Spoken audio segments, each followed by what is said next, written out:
Welcome everyone. My name is Avery Bowman. I am a retired emergency physician, now yoga teacher. Mostly I teach yoga for patients with PTSD, yoga for recovery, yoga for trauma. I teach, regular good old standard yoga as well, but this is my retirement job and I'm loving it. Jeremy and I do a lot of these presentations together. And I just want to address the fact, since we are unmasked and not socially distanced, we are work partners and life partners. So we share a household, and so we're good. I just wanted to throw that out there. So welcome everyone. It is so great to have you today. And this is a very interactive presentation, so we hope you enjoy it, and please do feel free to use the chat box. So as Mary gave a great introduction, I would say that just a little quick background on where we're coming from with this is before my social work career, I have about 20 years of military government experience, several tours overseas. So Jeremy, your microphone is now not working, I think. Okay, so how about now? Yeah, now you're good. Okay. So I had about 20 years military government service, several tours overseas, and a lot of that has impacted our building of this presentation, the information that we have into that. So just to add that in there so you know like where some of this will be coming from. And from that, what we're going to do now is I'm going to stop the share. And what we're going to do is I'm not positive. So I'm going to go ahead and move back here to screen share.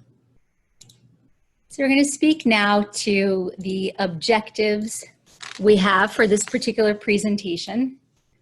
And I think what people didn't hear prior when the microphone wasn't available to me is I'm completely tech inept. I shouldn't touch the phones, the computers, anything like that. So those of you that are experiencing any technical difficulties, I completely empathize. I'm not even allowed to touch the buttons. So the objectives that we're covering today is the 7 stages of a crisis that as we have identified them, some of the challenges that you can face during the stages, coping strategies and skills during the stages, and then how we can use that to empower ourselves and then others. And then a big part of this is also talking about stress. Also, as I said before, these are the crisis stages that we kind of came up together on our own through our own life's experiences. A lot of this, when the pandemic started, my body was telling me that it was very similar to something I had already been through before in my life. And what I realized, it was deployments overseas in war zones. What was happening in my body was saying, hey, there's a threat that's out there, and I could start noticing things that were happening. So I started to try to make sense out of it.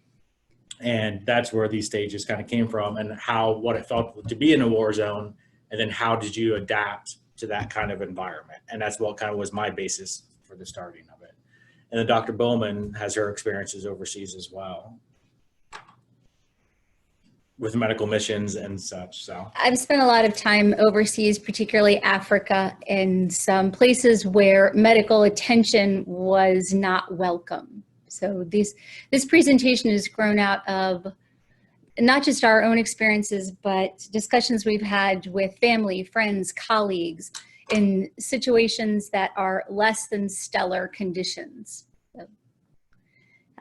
Our presentation content, this is very interactive. We're not just going to speak at you. There are a couple more breakout rooms we have coming. There's an online survey. There is the email we're hoping there's a handout to help with the breakout rooms, and we're hoping it makes its way to you. If not, we'll work around that, not a problem.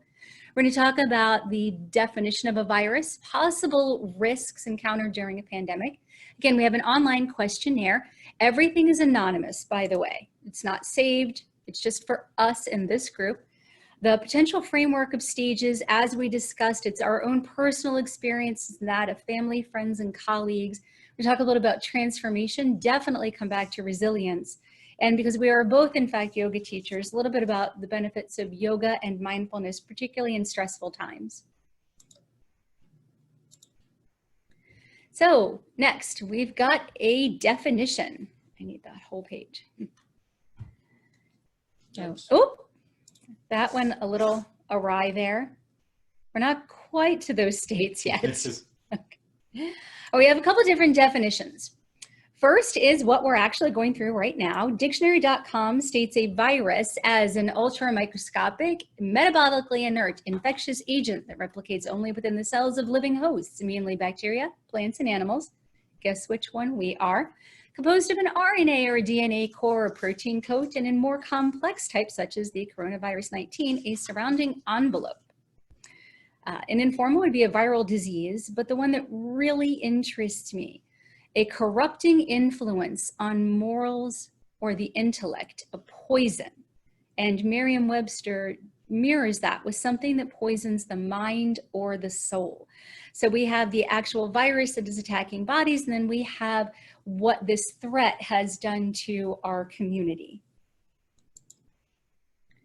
And these are some of the risks that could be encountered during a pandemic. We've covered individual, societal, economic, as far as biological, social, and psychological. This list is by no means comprehensive, and it doesn't, not everyone is affected by each of these, but these are some of the predominant issues we're currently facing. Biological health, your overall health. We're talking in terms of diet, and by diet, I mean, at the beginning, there were foods at the grocery store that were suddenly unavailable. We might find ourselves eating for comfort. I know I've consumed more ice cream in the last 6 months than should be allowed by one singular person. Sleep can be disrupted, either too much, too little, sleeping at different times, a lack of a routine. Stress, experiencing a constant heightened state of arousal and attention, and the prolonged impact on your stress response system. I'm not going to get too deep into that. That's a whole other presentation. But your stress response system, your body in a crisis situation is always on alert. Now, the threat does not need to be what we would call real. It is a perception. If your body perceives a threat, it suddenly releases a cascade of stress hormones that prepare you for a response. Your heart rate, your blood pressure, your respiratory rate all increase. Non-essential functions slow or even stop. But again, it's notable that the threat need not be seen or heard, only perceived. In fact, the most common stressor, unseen and unheard, that affects 73% of the population is named glossophobia. Is anyone familiar with glossophobia? It's the fear of public speaking. And Jeremy's going to talk about some of the social and psychological risks encountered in a pandemic. So yeah, as Bill has said, there's a lot that's on this list, so I'm not going to go through it all for the sake of time, and you were able to see it that's here. But basically, we can see with the pandemic, there's going to be psychological, mental health, and social risk and outcomes that happens from this. So right now, you know, we have the short-term and long-term consequences.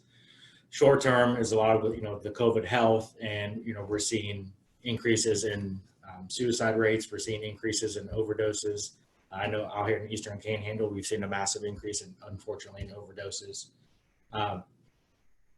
And so we're going to have a long-term effects as well, in addition to the short-term. If you study the 1918 pandemic, obviously there's a lot of people, 600,000 that were killed from the United States during that. And, in 6 weeks, it was a massive amount of people that had died. Well, the effects of the Spanish flu went on for 20 years. So we're going to see the fallout from what happens from a pandemic, and we're going to keep learning as things go on. So we want to pay attention to this and look to see how that's going to impact mental health and also our children's development, because they're in developmental stages. So we're not sure what's going to happen there. So a lot of things that we have to look at. And then socially, right now as well, that we have a social movement for racial justice that's taking its long overdue course of action in our country. And that's going to impact the pandemic as well. And where we're in the pandemic, we're already in this kind of state of fear all the time. And so the more things that are happening, it's going to add to that. So at this stage, I'm going to stop screen share, and hopefully I'm going to launch a poll. We have an online questionnaire. Again, this is anonymous. It is not recorded. It's only to give you an idea how the people you're with right now are feeling about how the pandemic has affected them. Again, anonymous and not saved, only for us to have a look at. It's just a rating system between very little, moderate, or a lot. And we're going to go ahead and let you, should be able to do this right from your screen. I say that, clearly I would have some issues with it, but the rest of you look far more capable than myself.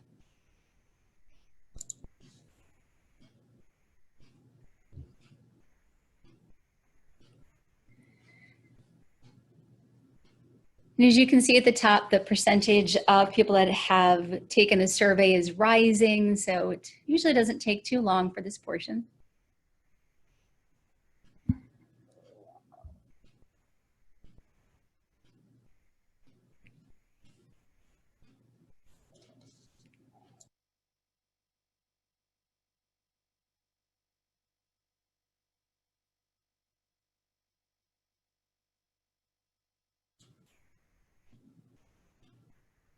All right, so we'll give it about another minute. We have almost everyone has voted so far.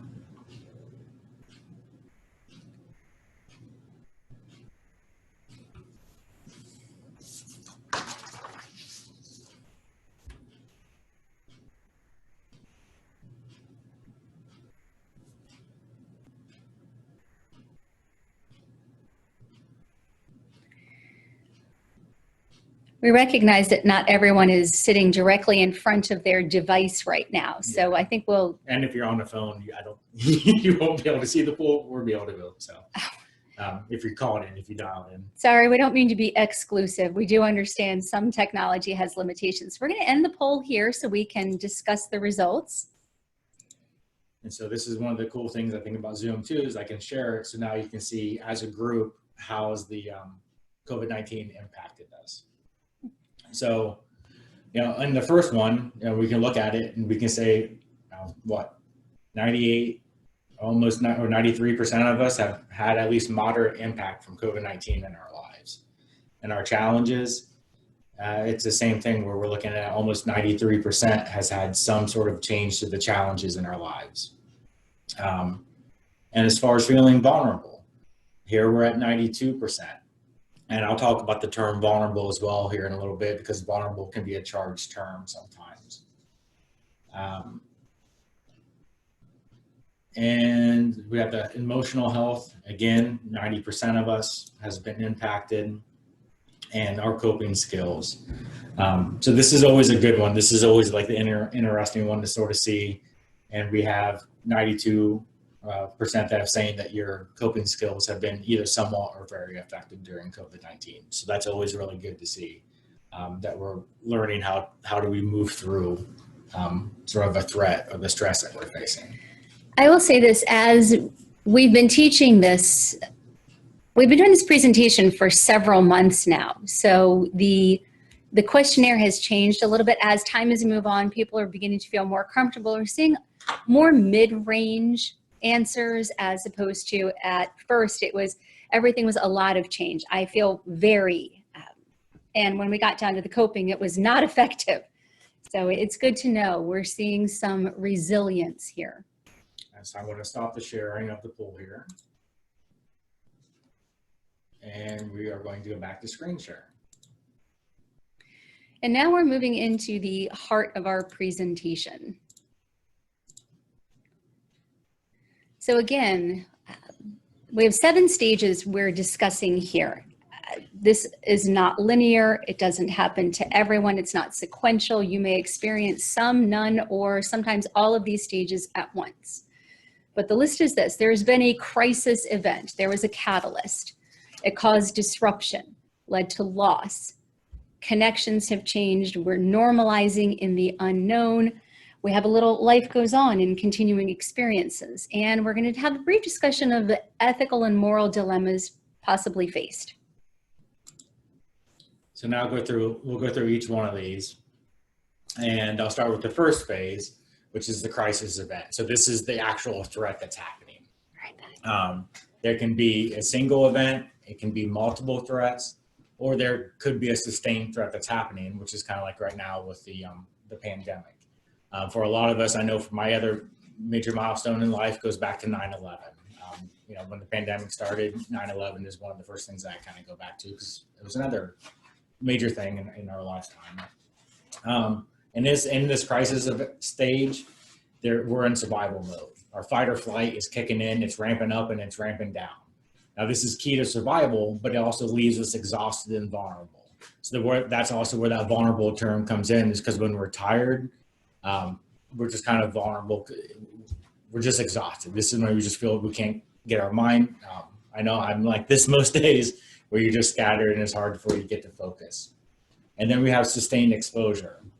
And when there's sustained exposure, that can wreak havoc on our body and our mind because it's just constantly re-triggering our fight or flight system. And then we get into phase 2, which is disruption. And this is disruption in our orders, routines, our behaviors, and our schemas. So I love the word schemas, but schemas, you know, is that idea of it. This is how we make sense of the world. This is what we say is acceptable and not acceptable, and how we kind of face every day with all the challenges and great things that are in life. We kind of put it into, that's how we view the world. Well, that disruption it upends our lives. Ups in our routines, our orders, our behaviors, our sense of understanding, kind of just all gets tossed around. The changes that happen can be very small, and they can also be significant. It can impact just a few parts of our lives, or it can impact all aspects of our lives. And they can also be unpredictable. The changes can be unpredictable. And we know from research that this unpredictability has a bigger impact, or more significant impact, on our stress response system. We actually do better when we can predict stress. When it's unpredictable, we have a harder time. And these changes can also last, you know, short periods or extended periods, which if it's extended periods, then that means there's going to be more adapting and more uncertainty that's happening. And then we have loss. This stage is represented by what we've missed. The children of 9/11 were this year's graduating class, and we watched it on Zoom. Funerals were held virtually. We lost the opportunities to gather together to celebrate birthdays and anniversaries. Loss equals grief, and grief can make us fear affirmation, become afraid to love what may be lost. Loss can make us feel helpless. The most detrimental loss is the loss of hope. In the second half of this presentation, we're going to be coming back to resiliency and talking about tools to help us sustain affirmations. Connections, that's a hard one. We are inherently social beings. So the social distancing, isolation is not good for us. We are meant to share our lives. We're meant to celebrate and to mourn together in community. To connect, to support. Isolation is not natural and can lead to loneliness. Studies show significant health concerns for those without social connection. They include depression, hypertension, cardiovascular issues. Loneliness can hasten cognitive decline. Loss of connection can lead to substitutions, sleeping too much, using food or drink for comfort, substance use. Meaningful social encounters release natural opiates in our brains. When social connections are lost, we can search for replacements. And technology has been a great way to help us keep in touch, to be productive from home, to learn new things, but can also be overwhelming and unhealthy when used to, let's say, binge watch too much Netflix or the 24-hour news cycle. So use it judiciously. And we get to the 5th stage. This is normalizing in the unknown and not returning to normal. Because basically when something like this has changed, when there's a new threat, there really is going back. There is no such thing as a normal per se. You're adapting. And so a crisis may feel like it's, or a threat may feel like it's stabilizing, but we're still adapting to it. That's why we don't feel like that normal sort of thing. And so what's happening in our body is that we have a tug of war that's going on. Because the mind, the body wants to stabilize. They want to be at rest. They want to feel that. So that our stress response system kind of puts us into that tug of war feeling that it wants a break, but we keep getting triggered and then we're trying to calm it back down. And this instability and uncertainty is competing with that natural desire, our natural desire to stabilize. Now, that's another thing we know about trauma training and research is that the out of balance stress response system or sustained triggering of that stress response system can impact our health, our mental health, our cognitive abilities, and our emotions and our behaviors. So the stress response system is designed to get you ready to, fight or flee. And it's a great working system, but when it's kind of out of balance or it keeps getting triggered over and over again, that's when we start creating problems. And that's where ACEs research get into and resiliency research all comes in, which is another day. And also in this stage, we have to be concerned about complacency.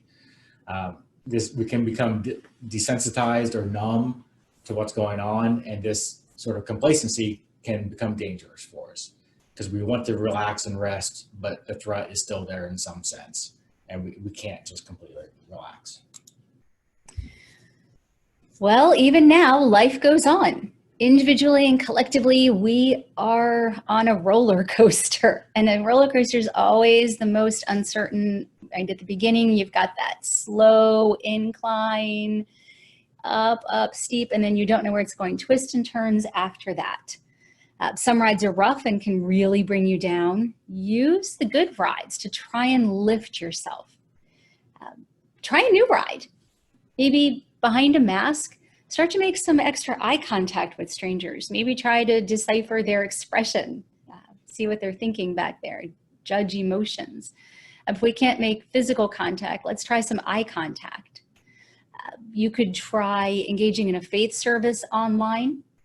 Maybe call some friends and start watching a movie at the same time. There are ways to still have some of the same experiences, just a little differently. And there's always an opportunity to take a new course of study on the internet. And then we have the final stage, this ethical and moral dilemmas. Or we could actually be experiencing existential crisis during this stage. So what's happening, and meaning that we're starting to question maybe our meanings, our purpose, or maybe even our existence. So as we're adapting to the changes of what's happening and to the threat, our morals and values may become challenged, or we're not sure how they apply to new environments and new conditions. And our ability to apply these morals and values to situations or decisions can be obstructed by the actual stress or the stressors that we're facing. So, think about these things, I could think the stress, say for one thing in Iraq or Afghanistan, sometimes in some bases, we had access to all the ice cream that we sort of wanted from Baskin-Robbins. And you start off with a point that I was eating once a day, and then all of a sudden it came, well, why not do it 3 times a day because it's hot and I may not live through the day, so I might as well eat ice cream. Then when I got home, I quickly realized that was not something I could continue doing. So there's just things like that where what we would do in a normal time, what we consider normal, when a threat comes along, all of a sudden we can start justifying things that we wouldn't actually do before that. So we just have to stay connected. And this is all normal. This is part of our survival process. So here I'm going to stop. All right, so we're going to go back into our screen share and do the second half. So we've discussed the stages, and we've talked about the challenges and the adversities that we have faced. And now we're going to talk about some paths and tools to resilience and resiliency. So here, we're back to that first stage. So you had the crisis event, and during that crisis event, that's when that survival mode, fight or flight, stress response system is going at it. So what's the best thing we can do to work towards resiliency during this stage is taking care of the body, nurture ourselves. When we care for the body's then in turn is going to care for the mind. So we kind of want to simplify these things and just go back to that primal state. We're looking for that stress response system balance. So as Dr. Bowman talked about earlier in the stress response system, we have 2 parts, the SNS and the PNS. So the SNS is what activates us and gets us ready to fight. The PNS then is what calms us back down and releases chemicals to actually counter everything and all that adrenaline that happened to us to repair the body. Because if the PNS doesn't activate, the SNS alone can actually damage the body, especially if it happens over time. So we have to make sure that we're aware of what's happening to us, and are we ensuring that we're actively engaging that PNS system. That's just going to be through, I know, easier said than done, but simple things that can do that. Breathing is the number one way that we can activate our PNS. Long, deep breathing exercises, yoga. Sleep is going to activate our PNS. Exercise and diet is going to help activate those as well.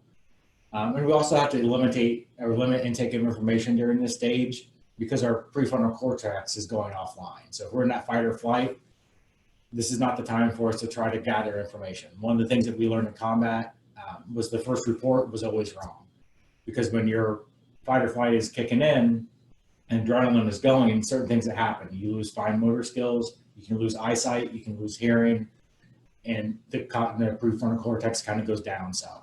So whenever you heard that first report, you took it with a grain of salt, because you knew that the second, third, fourth was going to be more accurate, because no one can really make sense of what's happening when you're in that primal stage. And our goal in this stage is really just to recognize fear and move with it. We don't want to stop fear. Fear is essential for our survival. We don't want to stop feeling it. We just want to recognize and move with it. And then the second stage, during the disruption, we just want to simplify. So this is where we counter that chaos in our lives being unended with simplifying our lives, maintaining basic routines. So during the quarantine and for the rest of the time that we're home, working from home, maintain things that you always did. Your brushing teeth routines, bedtime routines. You get up in the morning, if you're working from home, still dress like you're going to go to work. You still want to take our showers at the same time, eating habits. You want to stick with what you know and what you're familiar with. I know overseas, we measured our days by brushing our teeth and the meals we ate. That's how we knew what time of day it was, and that's how we were still alive. And we don't want to make major changes to our routines during this time frame. And the best thing we can do to help simplify is grounding exercises. Again, it goes back to that breath and going out into nature. What is it you can do to ground yourself? Loss, this is a pretty easy one. Allow yourself to grieve. Accept and acknowledge your emotions. Talk to someone. If you feel overwhelmed, talk to family, friends, a faith advisor, a mental health professional, and move your body. Your issues will stay trapped in your tissues. We come back to hope. Hope even when you are afraid. Now, connections. When Daniel was just speaking, we said something as simple as a hug. That used to be a standard, and now that's not in our realm of safety right now. Connections give us strength. As far as technology, use known or trusted resources when making new connections, when you're trying to establish a new routine. Take care. There's a lot of disinformation out there, and you want to use the internet safely. But again, coming back to those connections, because they give us the opportunity to practice compassion and empathy. Is anyone familiar with social pain? Has anyone heard that term? It's up and coming. It's a new buzz phrase. Naomi Eisenberger is a social psychologist. She discovered something interesting. Rejection and isolation, loneliness, can lead to physical symptoms. People, you think about a hurt feeling, a broken heart. If someone has insulted you, it feels like a slap in the face. We use the same terminology as we would for physical pain. The reason for that is Naomi Eisenberger discovered the same neural pathways in your brain that are used to respond to physical pain, such as a broken bone, are used when experiencing social pain, the pain of isolation. So make an effort to connect with others. I mean, if it's a friend, family member you haven't heard from for a while, do a little pandemic check-in. It makes a big difference. Have faith in our society, trust in a better outcome. We've made it this far. We've been around for a while. No matter how bleak things are looking, chances are it's going to get better. And be creative. If you sew, maybe join a group that's sewing and donating masks to people. If you're a writer, if that's something you enjoy, make a pen pal at a nursing home or somewhere else that could use some connection right now. Take yourself outdoors. Gardening clubs, that's safe. We did a community cleanup last Saturday in Martinsburg, and just no more than groups of 10, whole blocks, socially distant, but it was the most society I've experienced since mid-March, and it was amazing. And then, just so you know, apologies that the slides disappeared there on a second. I think they did.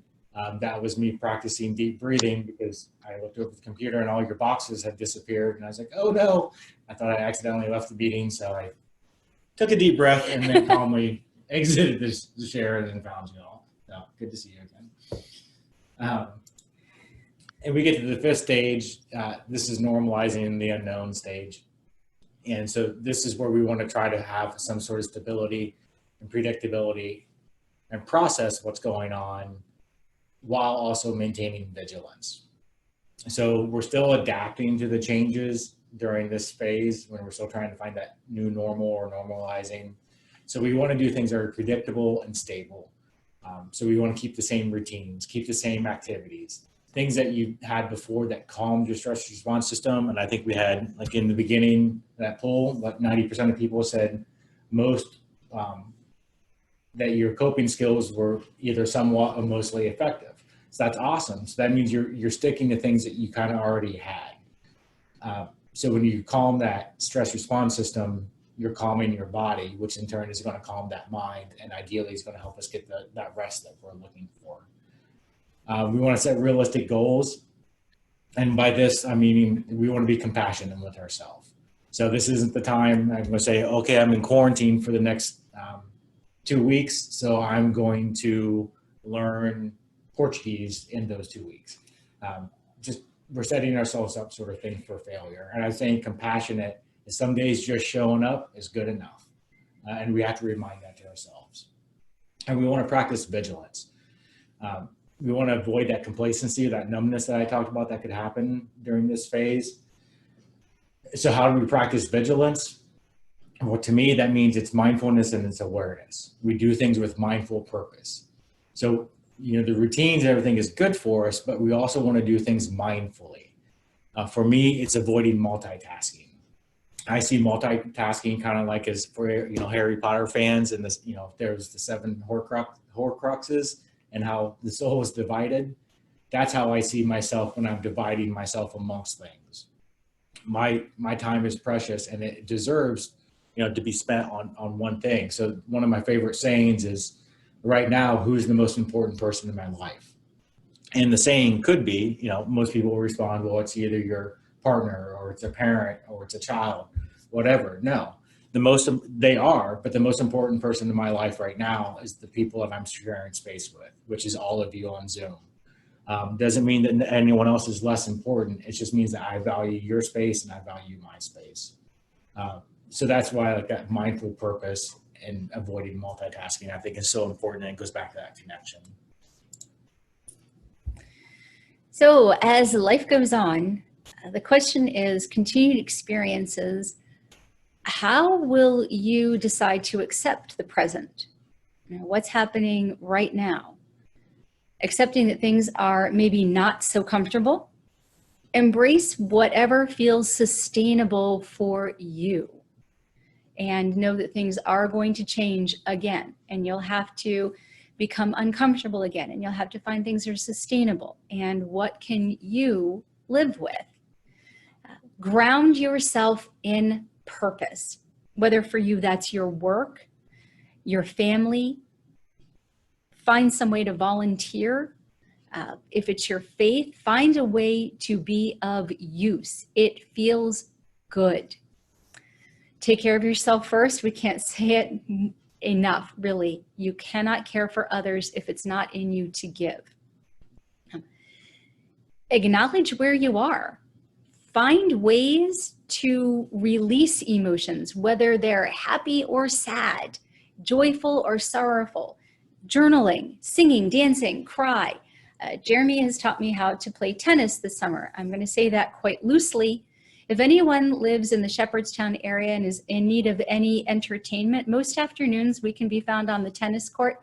I'll be the one that looks like a water buffalo swinging a tennis racket because I got no game, but I'm having fun. And it feels really good when you whack the ball just in the right way. Like that's great stress relief. But and for some reason, she finds it entertaining if she actually hits me with it too. So I guess that's a good thing. But occasionally, yes. Take your happiness where you can find it these days. And when your cup is feeling full, share it with others. You never know when a phone call, a text, a Zoom, even a wave across the street could lift someone's day. And then the last stage, the ethic and moral dilemmas, this is where we could be having that existential crisis. We need to stay connected to our values and beliefs. So when a new threat comes along and we're trying to adjust to it, our values and beliefs aren't going to change. Now, we all know of circumstances where people who normally would have never done horrific things in normal circumstances, we find that they are capable of doing horrific things in a stressful or threatening circumstance. Their values and beliefs never changed, but obviously something went astray with the moral compass. So we still need to follow that moral compass and trust it, but the only way that we can stay intact with it is we have to stay in tune and connected to the values and beliefs that you have. How do you do that? Before the threat, how did you stay connected? Was it through music? Was it through nature? Reading? Was it through exercise? Is it through food? Is it through your kids? Is it through your work? I mean, finding that balance of staying connected to what's important to us, which means we have to practice gratitude. And this is a hard thing to say. Normally speaking, I would generally, find the best, the brightest in any situation, but practicing gratitude is not something that's easy for me. I'm not a fan of gratitude journals, so I have to find my own ways to do that. But there's always beauty that's out there in the darkest and hardest of times if we're willing to look for it. And that looking for it takes practice, which is why we have to practice gratitude. And that act of looking is essential to maintain hope. Because the one thing that we do know when it comes to loneliness, whether it's PTSD, anxiety disorders, depression, one of the things that is the most dangerous is the loss of hope. If we lose hope, then we're really in trouble. So we have to actively work towards maintaining that. All right, so this is my attempts at word math. And this is where we come back to resilience. So in the beginning, when we had you in the first breakout room, everyone kind of talked about what resilience meant to you. And I said we'd come back and look at the definitions. I know when Dina shared, she talked about how there can be certain types of people that we think that are resilient people. We can also talk about, resiliency being flexible and adjusting, people who are able to adjust, and coping skills. So that's all, and I completely agree. Like those are all parts of what incorporates resilience. One of the best definitions I've heard here over the summer is how resilience is bouncing back and going forward. So like there's change. And when we put that into context, there's grit, and grit is like just bouncing back and returning to normal. So when I think about that, for me, is like I can say, I can have a lot of grit, and you put a wall in front of me, and I will keep running through that wall until I find a way to get through it. But the question is that being resilient, or is that just kind of being stubborn? I would say, for me, like that's my pattern, is stubborn. Yeah. So, but eventually I'll figure out, hey, there's a door there, and I can walk around the wall instead, and because I practice that awareness. So that's how I see this. And we were talking about resilience, the difference between resilience and grit is that we're bouncing back, but we're also going forward with change. And so I add this as like that awareness and then engagement. So a lot of times we just engage, we will do something, or we could be aware of something and we're not choosing an engagement. So resilience and that transformation is when you're putting the two together. You're aware of the conditions around you, and then you're choosing the engagement that is best for that sort of situation. or whether it's not even choosing, sometimes your body could just be reacting to it because it's choosing the right thing. So instead of us reacting to things, this is an awareness, and that's what builds resilience. Awareness with action. And really home stretch, yoga and mindfulness. We talk a lot about yoga. Yoga has a number of benefits. It's research-based, and we use yoga because that's what we teach. Yoga connects your mind and your body when practiced regularly and efficiently. It helps to balance and restore your stress response system. Jeremy's discussed breathing techniques. Breathing techniques bridge your parasympathetic nervous system and your stress response system, your sympathetic nervous system. So it is the only thing that is really within your control. If you think about how you breathe when you're exercising or when you're agitated, your respiratory rate goes up, you can bring that down. So there are calming techniques that can be used. Meditation is proven to increase brain matter. Mindful movement, we have yoga here. Tennis can be a mindful movement meditation.